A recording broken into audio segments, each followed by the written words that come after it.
자, 저희가 이제 이화영 전 부지사 관련된 이야기를 좀 할 텐데 그 쌍방울 대북 송금 사건 우리가 이렇게 부르지 않습니까? 이게 아마도 좀 일정 시간이 지나면 사건 자체의 이름이 바뀔 것 같다는 생각도 들어요. 이거 자체가 저는 완전 조작이라고 보는 게요.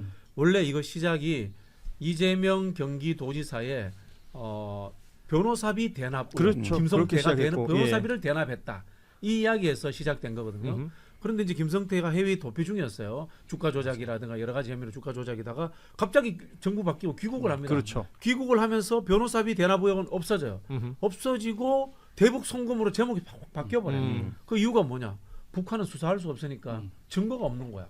그런 상황에서 김성태의 증언만으로 이재명을 올가맬 수 있다라고 판단을 한 거죠. 예. 그렇게 해서 이 사건을 만들어졌고 거기에 중간 하나의 고리가 필요를 하니까 북한 전문가인 이화영 평화부지사가 끌려 들어온 거죠. 그래서 이 이화영 전 부지사 생각해 보면 재판받는 과정에서 뭐 진술이 번복된다든지 뭐 이런 상황들이 계속 그 논란이 되는 시점들이 있었는데 그거는요 이화영 부지사가 대북 송금 외에 뇌물수수 혐의가 여러 가지가 있어요. 예. 그걸 가지고 저는 검찰이 협박했을 가능성이 있다고 봅니다. 예. 네가 뇌물수수 혐의가 여러 가지가 있으니까 대북 송금 부분도 인정을 해라. 그렇죠. 그럼 폴리바겐이 될 수도 있다. 그러니까 여기를 해서, 인정하면 요거를 봐줄게 등의 어떤 그런 그렇죠, 거래가 그렇죠. 있었을 수도 예를 있다. 들면 대장동 관련해서 유동규가 지금 풀려나 있어요. 음흠. 유동규 보고 네가 돈 줬다라고 해라. 그러면은 너는 나오고 정진상이나 김용호 들어가 있을 것이다. 이런 거하고 비슷한 상황에 대해서 저는 폴리바겐 해설 가능성이 있고 거기에서 이화영 부지사가 한때 흔들려서 메시지가 왔다 갔다 합니다. 이럴 때 이화영 부지사의 사모님이 찾아가서 정신 차려. 정신 차려 이화영. 예, 두 사람이 이제 부부지만 또 동지이기도 하죠. 친구예요. 예, 예. 나이도 똑같고 뭐 그러면서 이제 도되라오면서 그때 이화영 부지사가 이 이야기를 합니다.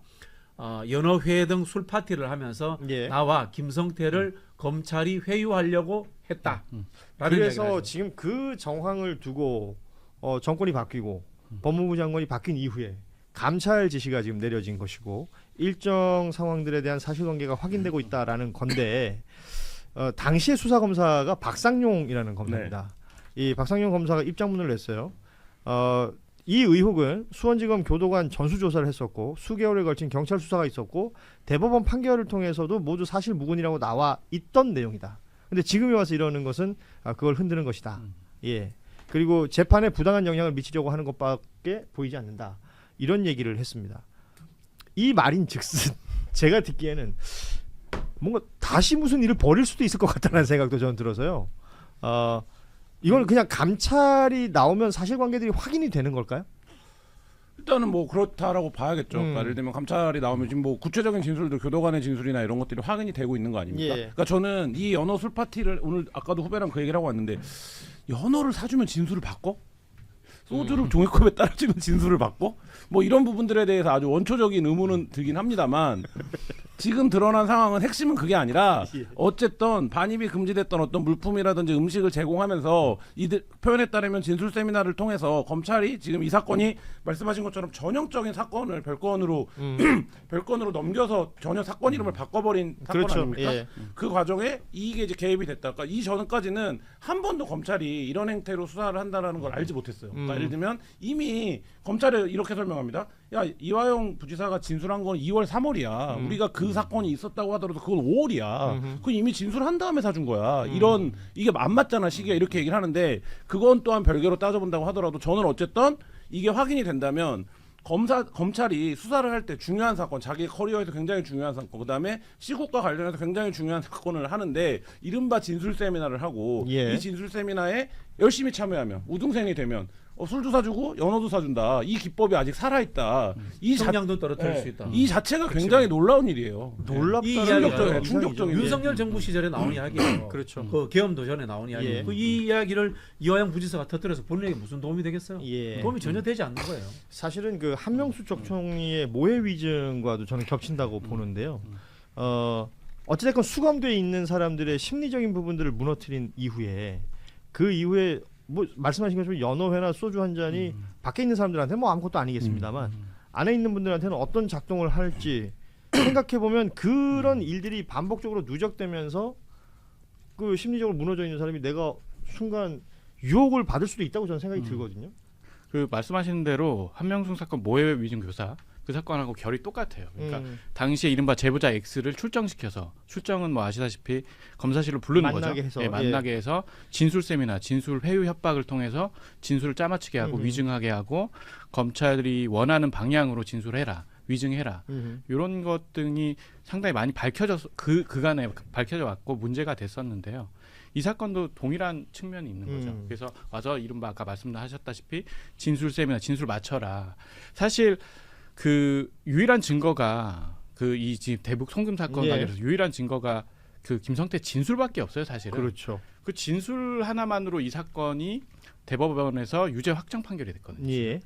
그러니까 이번 뭐 대검 감찰이든 어디 뭐 법무부 감찰이든 간에 감찰 결과를 통해서 새로운 증거가 좀 비교적 명백한 증거가 나오면 이제 재심도 가능한 거죠. 그리고 뭐 이재명 관련 제3자 뇌물죄 관련해서도 공소 취소도 가능한 건데, 근데 저는 검찰 자체 셀프 조사는 전혀 기대를 하지 않고 있고요. 검찰의 셀프 조사는 네, 셀프 조사는 항상 언제 뭐 그간에 한 번도 제대로 밝혀낸 적이 없어가지고 검찰 셀프 조사는 제 식구 감사기의 전형을 보여주고 있기 때문에 예. 이 건은 다만 일반 특검으로 가는 거는 조금 무리수가 있을 것 같아요. 예. 제가 볼 때. 왜냐하면 지금 3대 특검이 지금 좀 돌아가고 있고 예. 좀 무리가 있기 때문에 상설 특검 정도로 해가지고 진상규명이 저는 밝혀져야 된다고 생각합니다. 제가 가야 되니까 한 말씀만 딱 드릴게요. 네. 왜 이렇게 무리수가 생기느냐? 이 사건 자체가 조작이라고 봐요. 이거는 문재인 정부 시절에 있었던 일이기 때문에 국정원과 통일부에 자료가 다 있을 겁니다. 그 당시에 이재명 경기지사가 대북 사업을 하는 것들을 문재인 정부에서 허락해주지 않았기 때문에 분명히 다 있습니다. 네. 그러니까 이것은 결국 이제 검찰발 뉴스들 보다 JYP가 떠나고 계십니다. 예, 뭐 이거 인사라도 하고 가시고 그냥 쑥 빠져나가셔가지고 나가셨고요. 결국 뭐 자료가 있다 뭐 어쩌 이런 얘기들 많이 하고 그 재판 과정에서 이런 것 저런 것들이 지금 이상하다라는 얘기를 많이 했었는데 확정 판결이 나버린 부분이 있는 거잖아요. 그 부분이 어렵죠. 그 부분에 대해서 그냥 단순히 재심을 통해서 뭐 명예 회복을 한다든지 이런 것들 외에 그 시간 혹은 그 뭐 경제적인 어떤 불이익 등등에 대한 보상이 가능할 것이냐. 물론 확정적으로 얘기할 수는 없는 거겠습니다만 법무부의 감찰 결과 그리고 말씀하신 앞으로의 뭐 상설 특검이라든지 또 다른 형태로 제대로 한번 들여다봐야 되겠다라는 생각을 하고 어제 SBS 보도도 전 굉장히 인상적이었는데, 그러니까 이게 진상조사를 벌였던 게 수원지검이었었거든요. 네. 이게 논란 나오고 난 다음에. 근데 외부 음식에 반입이 있었고 이걸 말렸지만 검사가 묵살했다라는 취지의 교정당국 관계자들의 진술이 있었다는 겁니다. 그런데도 아무런 조치가 없었다. 따지자면 이게 이제 조직적으로 은폐 시도를 했다라고 볼 수도 있는 거잖아요. 그렇죠. 예, 말씀하신 것처럼 검찰에 맡겨놓으면 이런 일이 벌어질 수도 있다. 뭐 항상 그랬다시피 그랬죠. 그러니까 어제 SBS 보도도 그렇지만 이 경찰도 좀 위축되고 쫄아가지고 당시에 경찰 조사를 했어요. 박상훈 네, 검사에 예. 대해서 수사를 했는데 그 수사에 이제 진술에 현장 조사를 하지 않았어요. 검사실에.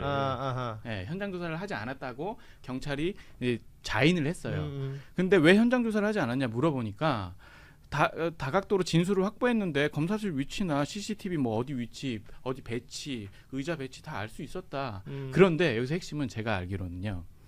경찰 관계자한테 들었는데요. 진술이 조금씩 다 달라요. 뭐 의자 배치, CCTV 영상 녹화실 위에 뭐 의자 어떤 배치 등등이 조금씩 다 다른데 그거를 그냥 무시하고 현장 조사 굳이 할 필요 없었다 이런 취지로 결론을 낸 거예요. 경찰 수사가.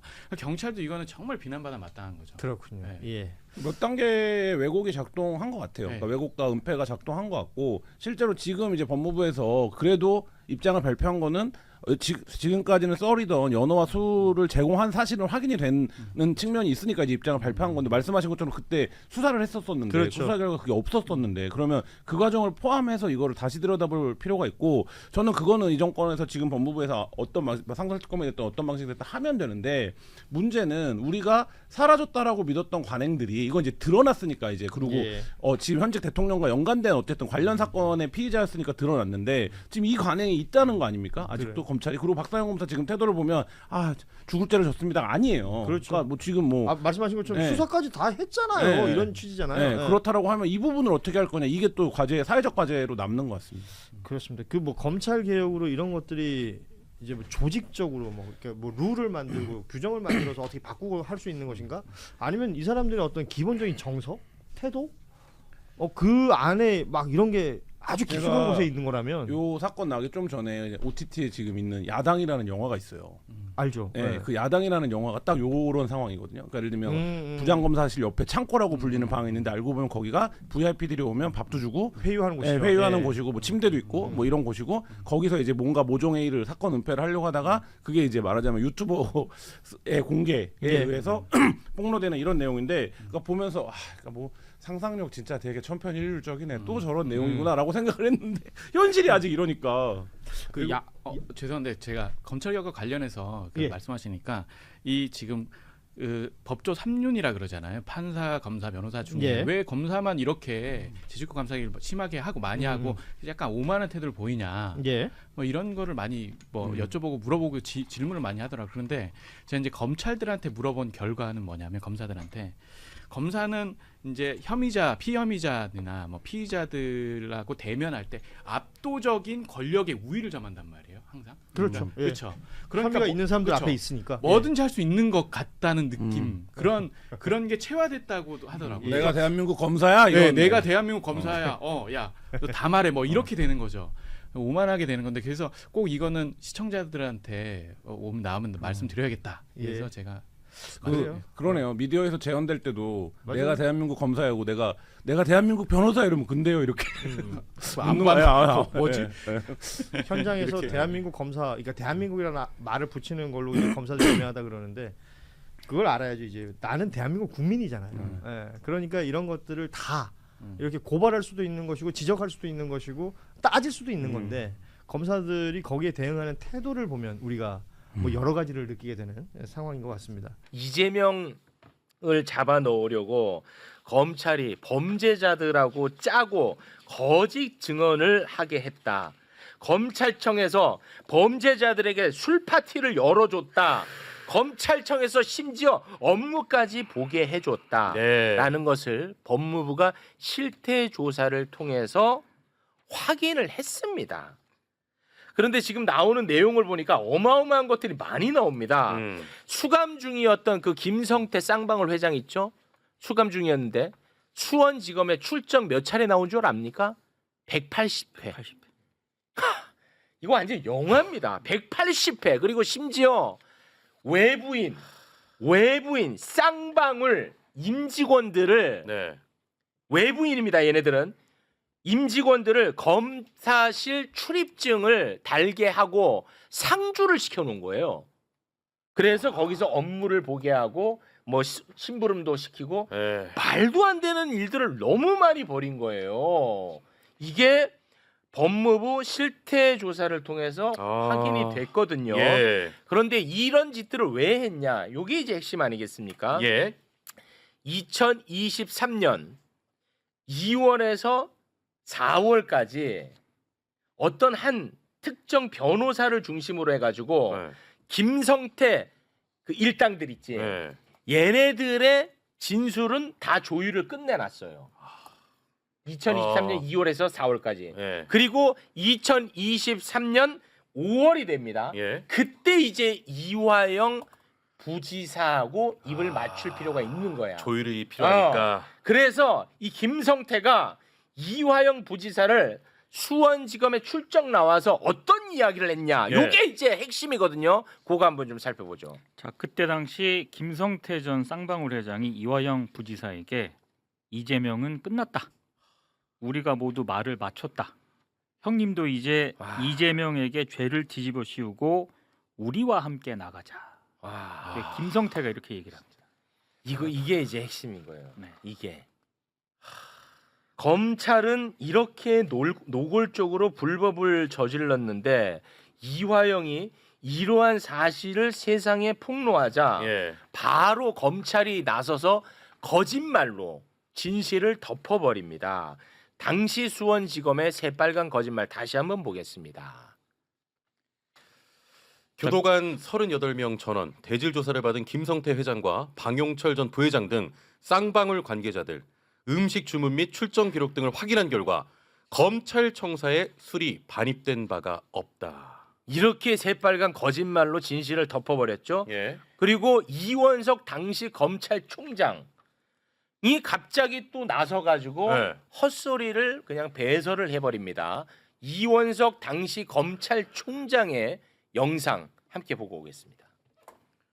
1년 7개월 동안 재판을 받으면서 주장하지 않았던 내용이 재판이 종결되는 지난 4월 4일에 검찰청에서 술을 마셨다는 그런 주장을 하고 있습니다. 사법 시스템을 무너뜨리고 붕괴하려는 시도를 하고 있는데 공당에서 그러한 이화영 부지사의 진술만 믿고 이에 끌려다녀서는 안 된다. 다시는 법원과 검찰의 사법 시스템을 무력화시키거나 공격하거나 흔들어대는 일을 해서는 안 된다. 이를 그만둬야 한다 하는 말씀을 드리고 싶습니다.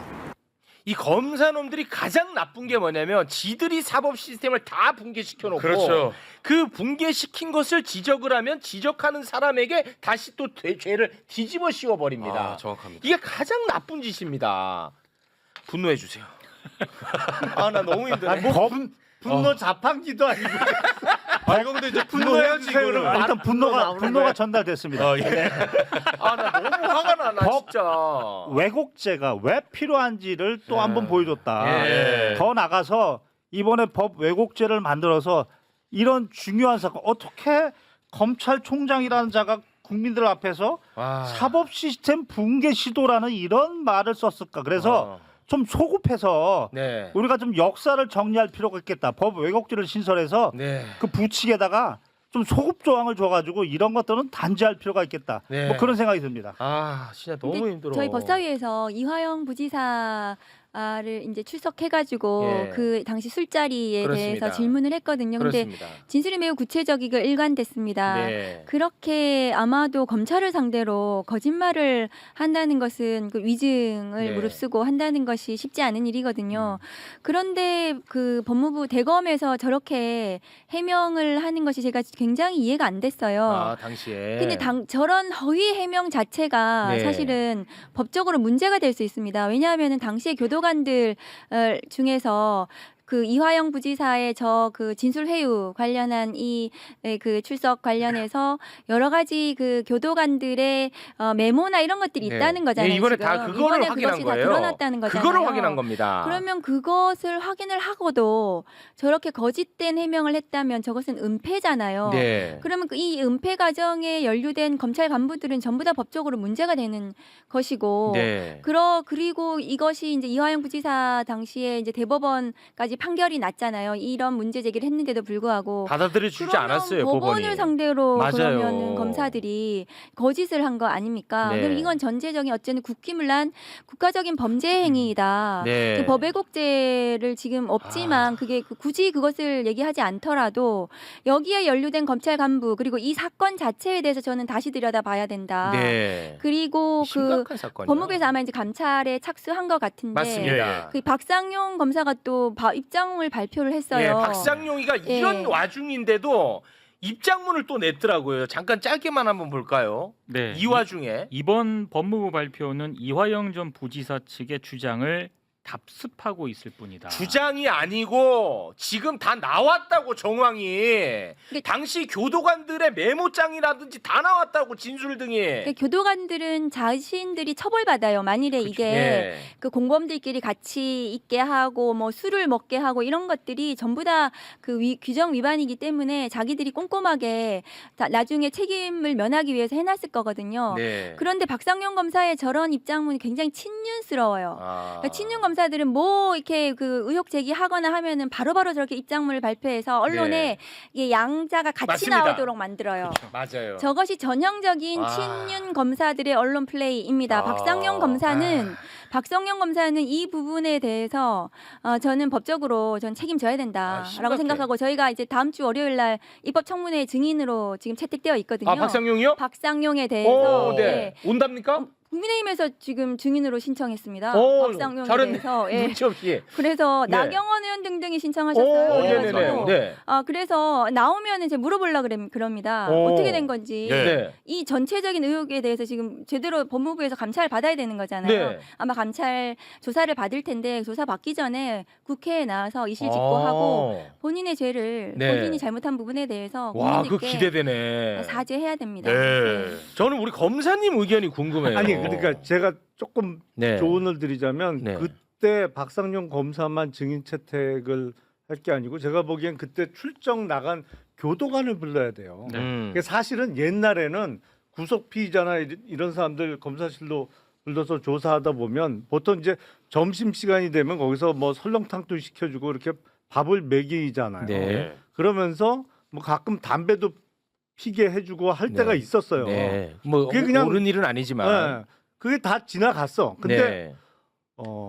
어느 시점부터 교도관들이 그걸 막더라고. 아 이게 안 된다고. 이번에도 막았대요. 아니 그러니까 그 네. 전에는 그냥 사실 다 그 좀 진술을 이끌어내기 위해서 네. 뭐 담배도 피게 해주고 뭐 해줬어요. 그 네네네. 전에. 네. 그리고 그거에 대해서 교도관들이 제지하는 법이 없었어요. 네. 근데 2000년 넘어서 어느 순간부터는 교도관들이 이 규율 위반이라 안 된다고 막더라고. 그랬구나. 그러니까 교도관들은 그걸 싫어해. 그런 거. 근데 술을 만약에 줬다고 하면 더군다나 질색 팔색을 했을 거예요. 교도관들. 아니 그거는 추측이 아니라 했대요. 아니 그러니까 예. 박상용 검사만 국회로 부를 게 아니고 교도관을. 그때 그 출정 갔던 원래 구속되어 있는 사람은 교도관에게 신병 관리 책임이 있기 때문에 뭐 검사실에서 조사를 받던 아니면 검사실이 아니면 아닌 뭐 특별조사실이 또 있잖아요. 항상 대동하게 되어 있어요.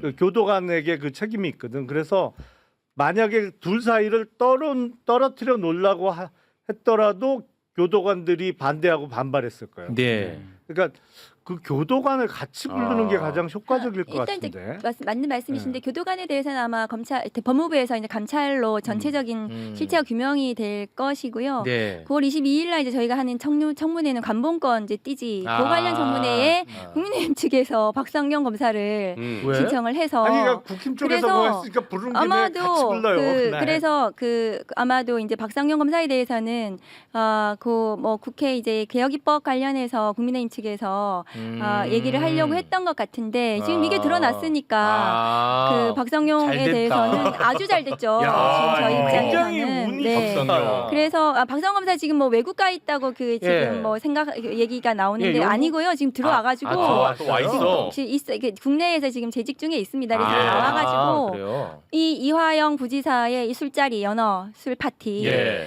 이거는 저는 특수부 검사들이 특수부 검사들 그때 제가 검찰 재직 중에 얘기 들어보면 매일 하는 게 수용자 불러다가 이거 뭐 이렇게 하는 거예요. 진짜 계속 열받는다. 매일 불러가지고 거기서 뭐 정보 얻고 한다는데 정보 얻는 게 아니라 진술 회유하고 네. 조작하고 왜곡하고 이런 거를 계속 해왔던 그게 이제 한명숙 총리 네, 그렇습니다. 사건 때도 그게 네. 문제가 됐었던 거잖아요. 그래서 이번에 이거에 대해서 확실하게 해야 저는 돼. 이화영 부지사 사건에 대해서 이 전방위적으로 모든 불법 행위를 모두 다 밝혀야 된다고 생각해요. 아니 저 검사님 저는 뭐가 화가 나냐면요. 박상용이가 이번에 한 짓을 보면은 진짜 그냥 노골적으로 했거든요.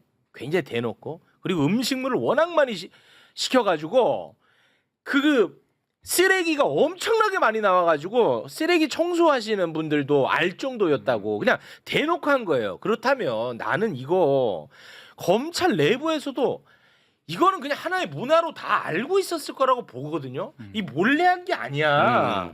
그런데도 이런 문제 제기만 나오면 검찰이 다 같이 들고 일어나서 상상도 할 수 없는 일이라고 그런 식으로 물타기를 하고 한 게 난 그게 괘씸해요. 그러니까 그 음식을 시켜주는 거를 박상용 검사가 자기 사비로 지출했을 것 같지는 않아요. 아니에요. 절대로. 아니 그건 추측할 필요 아니, 없어. 다 그러니까. 나왔다니까. 왜 자꾸 추측해? 아니 그러니까. 근데 그게 쌍방울에서 했다니까. 제한이 있거든. 네. 쓸 수 있는 돈이 제한이 걸려 있다고.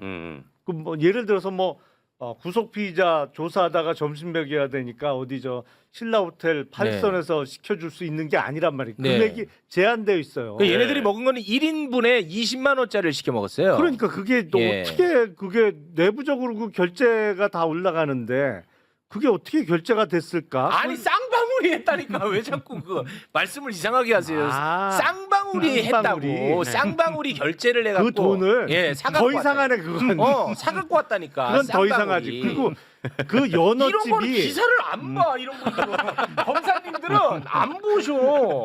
아니 그 연어집이 수원지검 앞에 있었어. 아니야. 그것도 맞고 거기도 있고 강남에 있는 횟집에서 네. 회 세트가 1인분에 10만 원짜리를 20만 원짜리를 사가지고 갔다니까. 사갖고 들고 왔다. 아. 20만 원 1인분에. 어땡이라고. 예.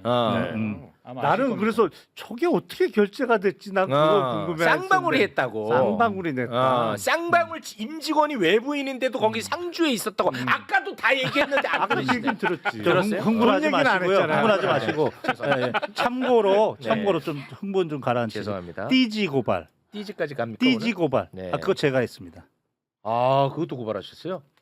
화가 나서. 지금 박상용도 고발할까 지금 고민 중입니다. 이 자리에 앉아서 지금 이제 화가 나. 좀 아시죠? 네. 이거는 왜 안 하셨어? 아니 근데 박상용 검사 이원석까지 같이 세트로. 박상용 검사 말고요. 그때 수사 기소를 맡았던 또 다른 검사가 있습니다. 네. 이게 서현욱 검사라고. 서현욱 검사 같은 경우에는 네. 지금 법무부가 실태 조사했잖아요. 그렇습니다. 이게 언론에 보도가 됐잖아요. 네. 이거 외부로 유출이 됐다. 그래서 언론에 어떻게 입장이 나왔냐면 대검 감찰부에 이 법무부를 공무상 비밀 누설 혐의에 대해서 감찰을 요청하겠다고. 그봐 이런 식으로 꼭 독재 폭행처럼 이렇게 프레임 전환시켜가지고 이런 식이야, 늘, 이렇게 늘. 한다고 늘 이래. 근데 이제 이게 친윤 검사들이 전형적으로 하는 방식인데, 그러니까 옛날에 하던 방식대로 그대로 하는데 그 정신을 차려야 돼요. 이제 검찰은 옛날처럼 해가지고는 국민들을 설득을 하지 못해요. 옛날에 국민들은 윤석열, 한동훈이 그 제시하는 정의에 이것이 정의다 하면 국민들이 따라갔어요. 그 윤석열, 한동훈식 그 특수 검사들의 그 수사에 대해서 열광하고 그게 마치 맞는 것처럼 정의로운 것처럼 했다가 나중에 그게 무죄가 나더라도 아무도 책임지지 않는 이 특수부의 이 정치 검찰의 행태 그거 전형적으로 지금 보여주는 거거든요. 그래서 그렇습니다. 그것을 뒤집히지 못하고 국민들은 다 알고 있어요. 네. 또 저러는구나. 그래서 이 법무부 감찰로 확실하게 모든 전모가 드러날 거라고 생각을 해요. 그리고 박상훈 검사 고발하신다고 하셨는데 아마 감찰해가지고 비위가 드러나서 그것이 범죄 혐의가 인정이 되면은 당연히 내부적으로 수사할 수 있도록 수사 의뢰, 공수처 수사 의뢰라든가 이런 것들로 진행이 가능하기 때문에 법무부에서 빨리 진행을 해줬으면 좋겠습니다. 회 영수증도 찾아냈는데 결국은. 네네. 그런데도 검찰은 부인했죠. 검찰 부인하고 법원도 인정하지 않았죠. 법원도 인정하지 않았어요. 맞아. 네. 근데 지금 어떻게 확인된 겁니까 이게 지금 정황이?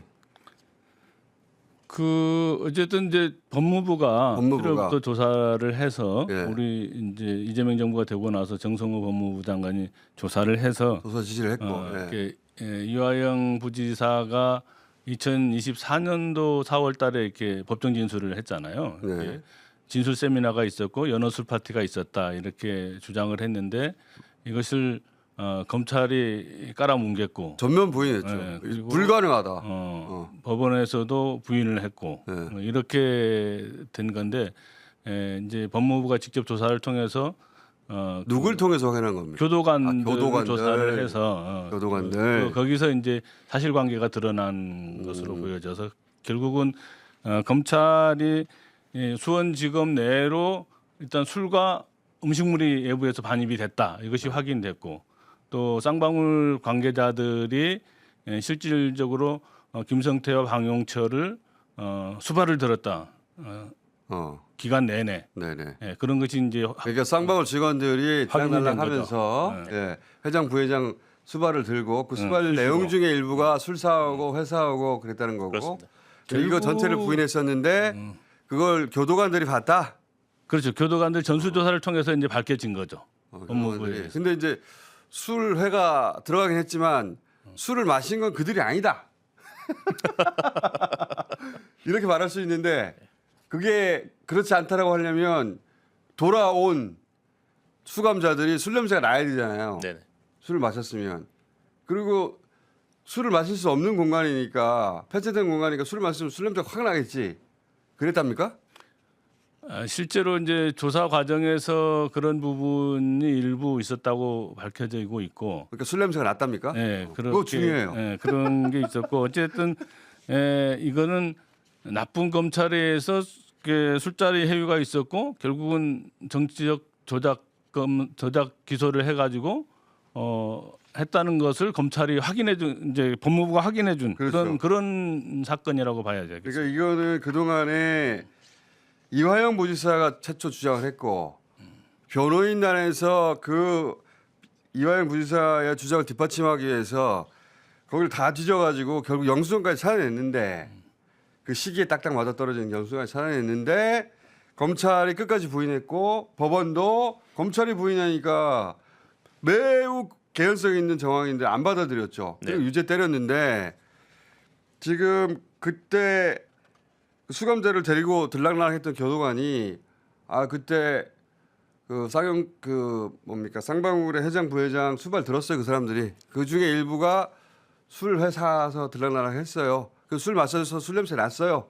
여기까지 간 거죠. 그렇죠. 술을 먹었다는 구체적인 날짜까지 지정이 된 거니까 5월 17일이라고 그렇게 지정을 해서 법무 조사 결과가 그렇게 나타난 거고 결국은 나쁜 정치 검찰이 술자리에서 회유를 했고 진술 회유를 했고 결국은 조작 기소를 했다는 것을 법무부가 확인한 거고 이것이 어떤 검찰이 있을 수 없는 대국민의 기만극을 펼친 것이 만천하에 드러났다 이렇게 보여지고 있습니다. 두 가지 잘못 저질렀죠. 그렇게 진술 세미나 한 것도 잘못인데 그 뒤에 거짓말까지 한 거 아니에요. 그렇죠. 이건 처벌해야 되는 거죠. 이건 처벌해야죠. 이건 처벌해야 됩니다. 처벌해야 되는데 요게 이제 큰 틀의 사실관계입니다. 이때까지는 그랬을 것 같긴 했는데 그걸 말해줄 사람 본 사람이 누군가 말해줘야 되는데 아무도 말을 안 해줘가지고 답답했는데 교도관이 말을 했으니까 이제 말을 한 정도가 아니고요. 네. 교도관들이 출정일지 전부 다 써놨답니다. 그 현장에서 출정일지 적거든요. 네. 그러니까 검찰이랑 갈등이 있었고 검찰한테 어떤 갈등이요? 술 주면 안 되는데 외부인 만나고 선임되지 않은 변호인 만나고 공범들끼리 같이 몰아놓고 이런 걸 할 때마다 그 교도관들이 다 저항을 한 거예요. 그렇지. 자기들이 알고 있던 룰과 다르니까. 네. 그러니까 그 박상용 검사가 교도관들을 이제 찍어 눌렀고 찍어 눌러서 교도관들이 어쩔 수 없이 그냥 방치하면서 그게 업무의 일환이기도 했고 제 추측으로는 향후 문제됐을 경우에 대비한 것도 같아요. 예. 그래서 나중에 우리 책임 아니다. 라는 근거를 남겨놓은 거지. 현장에서 출정일지에다가 전부 다 꼼꼼히 적었고 어떤 내용이 적혀 있답니까? 지금 의원님 말씀하신 그런 내용들을 다 아주 구체적으로 되어 있습니다. 아주 구체적으로 되어 있고 제대로 걸렸네. 그거를 다 확인한 거예요. 그러니까 교도관들이 그냥 진술 증거가 아니라 서면으로 다 나온 겁니다. 제대로 걸렸네. 그러니까 그 당시에 1313호에 이 술판이 벌어졌을 때 누구가 있었다 이런 것까지 구체적으로 진술이 되고 있는 겁니다. 그러니까 출정하면 이제 교도관들 같이 가니까 같이 간 교도관들이 이 사람들 이렇게 모아놓으면 안 되잖아요. 이 사람한테 술 주면 안 되잖아요. 진술 세미나 하면 안 되잖아요. 이걸 다 목격하고 근데 이제 검사가 하라고 하니까 이거 안 되겠다. 우리가 나중에 책임질 일이 없도록 다 기록을 남겨놔야지. 그게 다 일지에 있다는 거예요? 예. 아유 용코로 걸렸네 이거는 진짜. 그러니까 1313호의 검사실 박상용 검사실도 문제지만 그 김성태와 방영철이 허구한 날 드나들었던 1315호에서 그들이 공모를 할 수 있도록 아예 장소까지 제공했다는 거 아닙니까? 그러니까 같이 몰아넣어 줬다는 거 아니에요. 이게 다 있다는 거예요? 일체? 전부 다 있습니다. 이야, 이 교도관들 박수 쳐줘야 되겠네. 저는 교도관들한테 그때 어떻게 했어요? 기억을 되살려서 했는 줄 알았더니 그게 아니고 출정일지 다 확보를 하고 출정일지를 가지고 대조하면서 하나하나 물어본 거예요. 이렇게 써놨는데 이건 뭐냐? 이건 뭐냐? 물어보고 그런 날이 올 줄 알았으니까 다 기억하고 있겠지. 네. 그리고 심지어 이화영 부지사 옆방에 그 당시에 옆방에 있었던 수감자도 다 조사했습니다. 조사해서 그때 이화영이 늦게 들어왔냐, 들어올 때 술 마신 것 같았냐, 뭐 이런 거 다 얘기했고 그 아까 5월 17일 의원님 말씀하셨잖아요. 그러니까 5월 17일은 이화영 부지사가 나도 참석했다라고 주장한 그 술판. 그러니까 5월 17일 외에도 술판은 많았고 이화영 부지사가 나도 있었다라고 한 게 5월 17일이고 5월 17일 날 이화영 부지사 옆방에 있던 수감자들이 이화영이 그날 들어오면서 야, 나 구치소에서 회도 먹고 술도 마셨다라고 얘기를 했답니다. 그 진술까지 확보했습니다. 더 놀라운 거는 네. 이게 김성태의 출정 일지가 수원구치소에서 수원지검으로 온 횟수가 무려 180회가 넘는다는 거. 180회요? 네, 구체적으로 그렇게까지 되는 게 조작 기소를 위해서 그렇게까지 노력을 했다는 게 검찰이 이것을 방증하고 있는 거. 오히려 김성태가 수원지검을 정말로 이렇게 안방 드나들듯이 했다는 것을 증명하고 있는 거라고 보여집니다. 180회면 6개월 동안 하루도 안 빼고 왔다는 얘기인데. 네, 수감 기간은 한 11개월 정도 되는데요. 네. 11개월 절반 동안. 이상을. 그러니까 휴일 뭐 이럴 때 휴일 빼고는 빼고면은. 거의 다 왔다는 거예요. 그러니까 계속 불러다 놨네 그냥 수원지검에다가. 아침이 되면 을에 와서 1315에서 놀다가 조사할 거 있으면 잠깐 조사하고. 그럼 진술 세미나를 몇 번 했다는 거예요? 그래서 총. 그 일단 180회는 거의 다 김성태, 박영철이 함께 왔고요. 예, 함께 왔고 그 1315실의 그 쌍방울 직원들하고 선임되지 않은 변호사들, 예, 검찰 출신 대형 로펌 변호사로 추정이 되는데 해당 변호사들끼리 모여서 진술 세미나한 건 최소 50회 이상이다. 야, 그러니까 그 일종의 워룸을 만들어 줬네. 그렇죠. 자 모여가지고 작전 좀 짜가지고 이재명 잡아넣을 계획 한번 만들어 봅시다. 다 같이 이렇게 된 거 아니에요 지금? 이게 또 재밌는 것 중에 하나가 와. 의원님 말씀하신 1315실에 다 모였잖아요. 네. 모이고 거기에 이제 변호사까지 입회를 해서 진술을 구체적으로 논의를 한 거예요. 네. 그때 교도관이 야 공범끼리 이렇게 몰아넣으면 안 돼요 하고 그렇지. 저항을 하니까 네. 박상용이 무슨 짓을 했냐면 수사관 중에 한 명한테 어이 김수사관 당신 들어가시어. 그래서 수사관이 앉혀놓고 야 이거 지금 공범끼리 모인 게 아니라 수사관이 있는 대지 조사야. 이랬다는 겁니다. 당연히 대지 신문 조사는 없고. 형식을 예. 자꾸 항의를 하니까. 교도관들이 항의를 하니까. 그러면 옆에 앉아서 대질 신문처럼 이거 대질 신문이니까 형식적으로 이제 문제 없지? 항의하지 마. 거? 예. 그것도 적어놨다. 예. 그러니까 이제 당시 교도관이 그렇게 저항을 했는데도 불구하고 박상용 검사가 자기가 책임지겠다. 어떻게 책임? 이렇게 얘기하면서 이렇게 무마했다는 거니까 정말로 거기에 대한 책임을 정말로 져야 될 것이다 이렇게 생각을 하고 있습니다. 이거는 아니 이게 목적 자체가 사악하잖아요. 그렇죠. 목적 자체가 지금 없는 죄를 만들어 가지고 다음 대선 후보를 없애버리려고 한 거 아니에요. 그렇죠. 그런 거잖아요. 그래서 정권을 자기가 가져오려고 한 거 아닙니까? 이건 일종의 정권 찬탈 계획이에요. 국민 주권을 해치는 일이고. 사실상 이때부터 쿠데타가 있었던 거죠. 그렇죠. 네. 그래서 저는 검찰로 죽이려고 했는데 못 죽이니까 군인으로 죽이려고 한 게 계엄이다. 네. 그렇게 생각하는데, 야 지금 박상용 검사는 그때 재판에 영향을 주려고 거짓말하고 있다 이런 식으로 말했었죠. 이번에도 또 그렇게 얘기했습니다. 이번에도요? 예. 이거 읽지 나왔는데? 어제 법무부 입장 나오자마자 기자들한테 입장문 내가지고요. 또 재판에 영향을 주기 위해서 뭐 공작을 하고 있다 이런 식으로 주장했습니다. 대법원 확정 판결 됐는데 판결가 배치된다 이런 거 아니야? 이거 재판 새로 해야 되는 거 아니야 이제?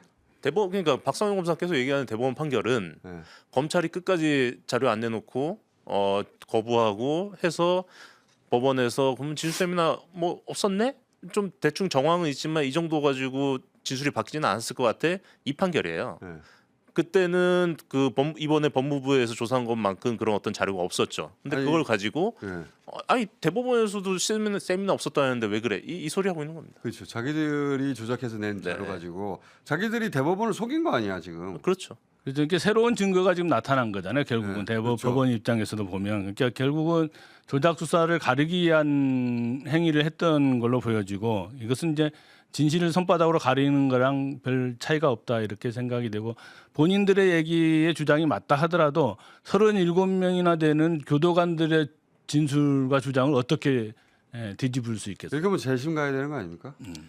근데 이제 그 두 가지 방법이 있는데요. 하나는 법률상 재심 규정 명확하게 정해져 있습니다. 그래서 관련된 증거가 확정 판결로 허위임이 드러났을 때 이거기 때문에 예를 들면 뭐 김성태 등이 위중으로 고발되고 이 위중 혐의가 확정이 돼야 이제 재심 갈 수 있고 또 하나의 방법은 지금 이제 뭐 국회에서 추진하고 있는 건데 윤석열 검찰 독재 정권에 의한 위법 수사를 전수조사하는 이 법안이 지금 진행 중이잖아요. 이런 법안에서 윤석열 정치 검찰에 의해서 뭐 왜곡된 판결은 재심을한다 이렇게 규정을 해주면 새롭게. 예, 그걸로도 가능하고요. 그게 더 빠르겠네요. 그렇죠. 예.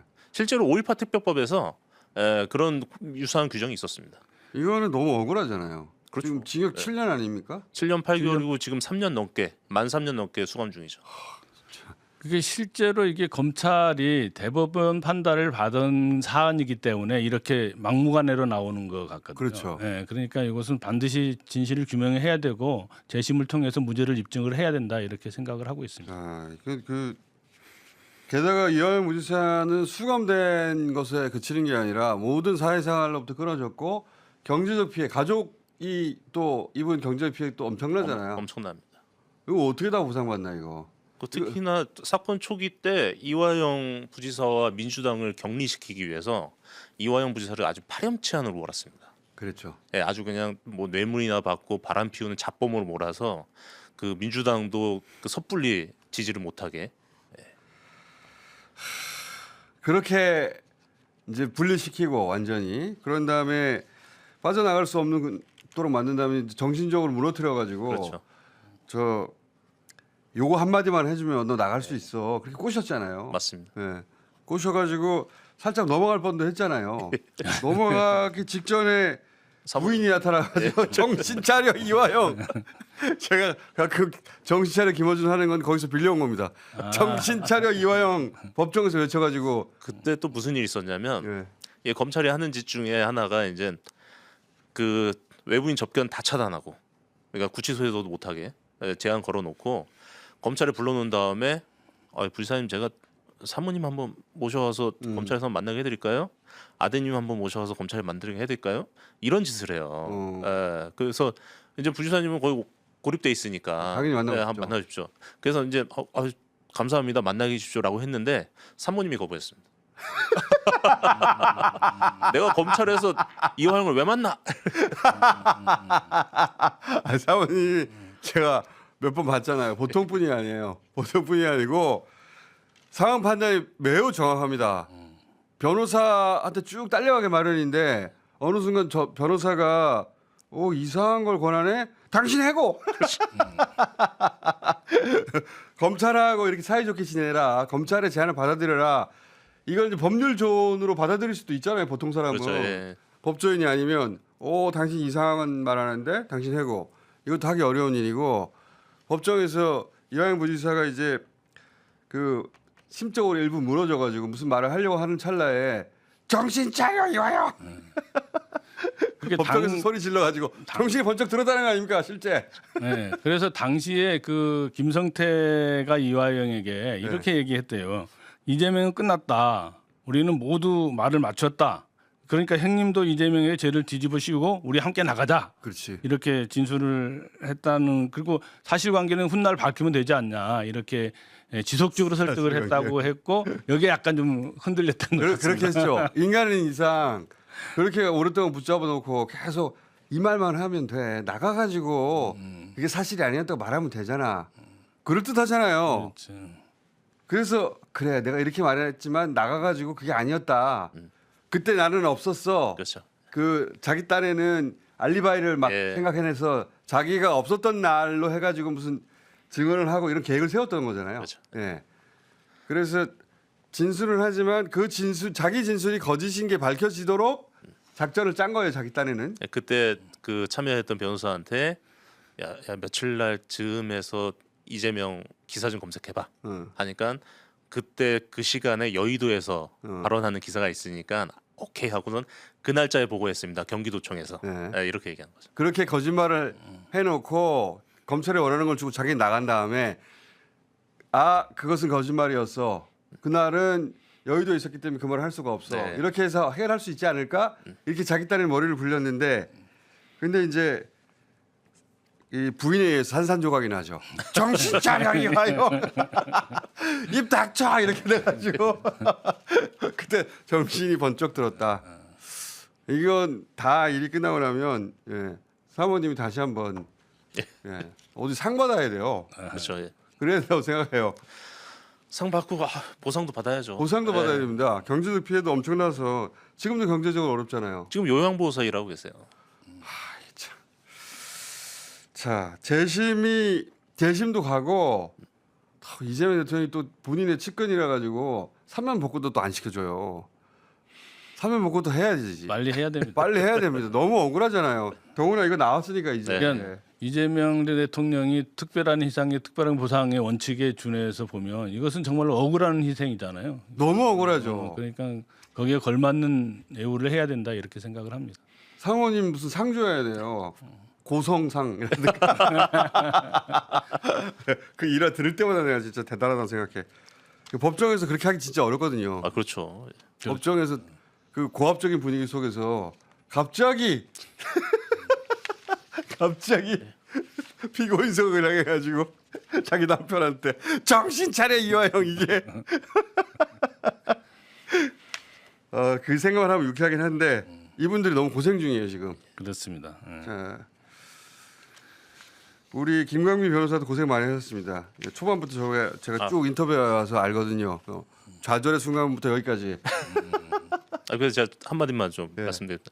제가 사실상 검찰한테 거의 사찰을 받았는데 그래서 해당 검사를 제가 사찰 혐의로 고발까지 했습니다. 근데 사실 제가 경기도 의원도 하고 있거든요.